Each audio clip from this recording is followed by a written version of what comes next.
Alhamdulillah, puji syukur kepada Allah Subhanahu wa taala, di mana pada malam hari ini Allah masih memberikan kepada kita nikmat iman, nikmat Islam, nikmat sehat walafiat, serta nikmat hidayah.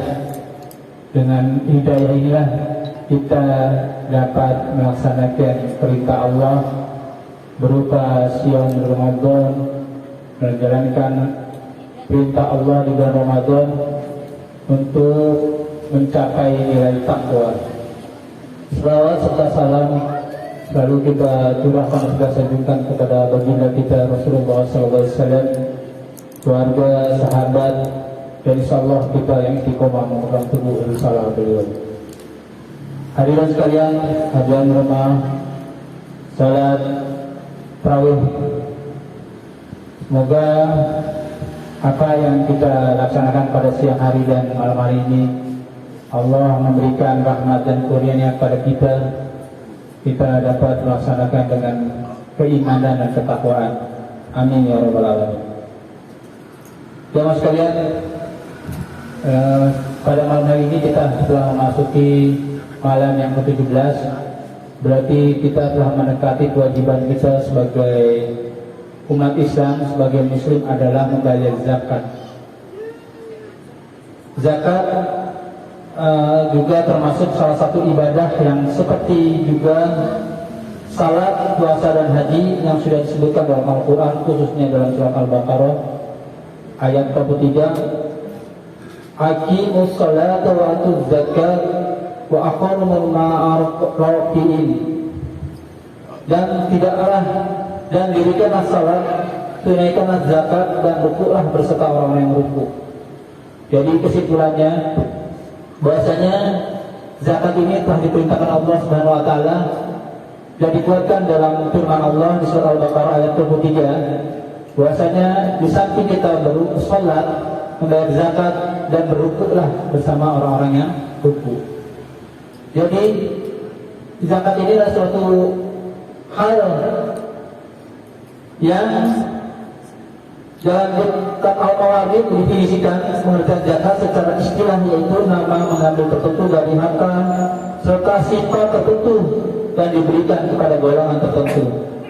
Jadi zakat ini diambil dari hal yang tertentu dan harta yang tertentu yang sifatnya tertentu pula dan diberikan kepada golongan yang tertentu. Jadi yang dimana tertentu ini yang sudah dinasabkan oleh Allah Subhanahu wa taala. Jadi orang-orang yang berhak, orang yang ditentukan dalam Al-Qur'an yang penerima zakat, maka itulah yang disebut ditentukan dalam Islam. Ibu sekalian, bicara zakat itu ada beberapa macam zakat yang dalam Islam telah ditentukan nasabnya. Pertama zakat fitrah, zakat mal, zakat infak sedekah, terus zakat istilahnya kalau bagi orang karyawan itu zakat namanya zakat penghasilan, yang itu dipotong sama dengan 2,5%, bisa sesuai dengan nasabnya selama 1 tahun.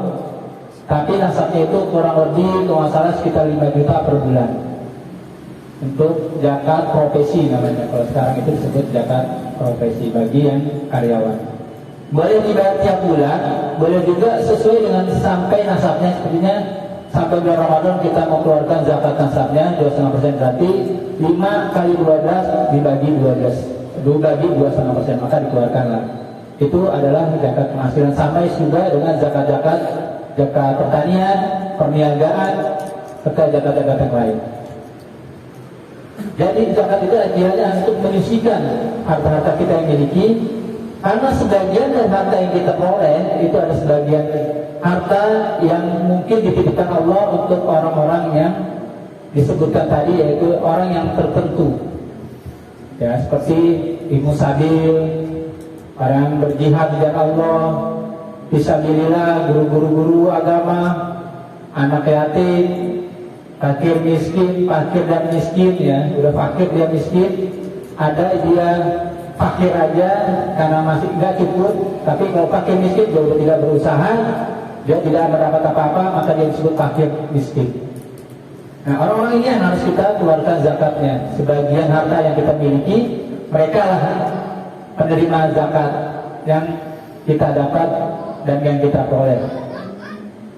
Ibu sekalian, zakat ini lebih ringan daripada pajak.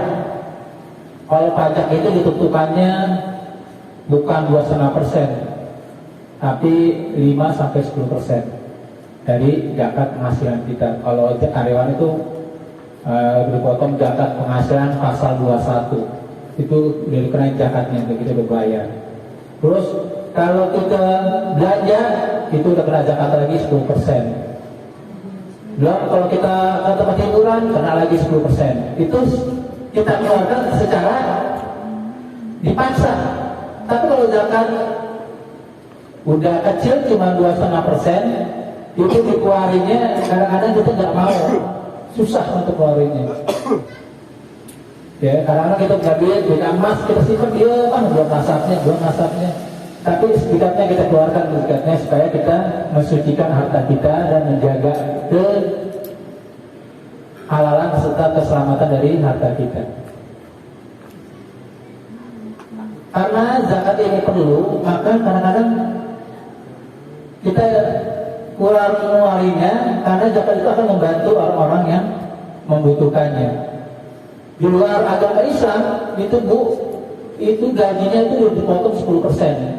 Ada waktu itu saya teman kantor, dia bilang sama saya, Rom, lo sih enak kata orang Islam, zakatnya 2,5%, nggak pernah dipotong, kadang-kadang mau potong mau bayar, paling bayar zakat fitrah doang, tuh kata orang non Muslim. Kalau saya dapat gaji langsung dipotong 10% sampai 20%, itu untuk gereja atau tempat ibadah mereka, itu langsung dipotong kewajiban. Pokoknya mereka yang sudah kerja ada kewajiban untuk gereja sekitar 10-20%. Nah, maka kita betulnya enak umat Islam itu udah 2,5%, nggak diwajibin, tapi kadang-kadang kita sudah masuk nasabnya yang punya kewajiban, tapi kita suka malas. Nah, untuk zakat fitrah, ini zakat fitrah ini khusus, ya dikhususkan kepada individu-individu, jadi orang per orang, jiwa. Maka disebut itu zakat 3,5% per jiwa. Jiwa itu kan diri, pada diri satu orang yang satu. Jadi anak yang sudah lahir itu wajib bayar zakat fitrah, maka orang tuanya lah yang membayarkannya.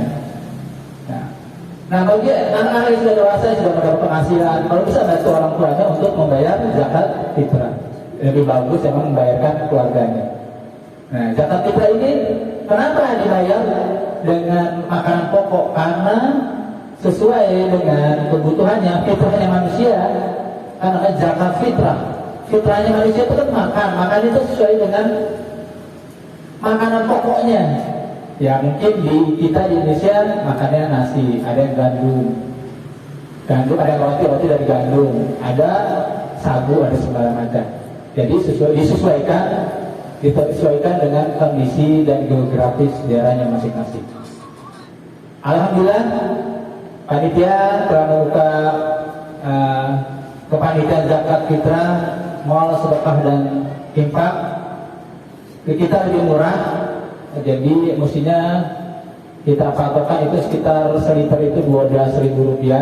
Kalau 12.000 dikali 3,5 liter 40 sekian ya, 43 atau 42 biasa dikenakan jadi Rp45.000.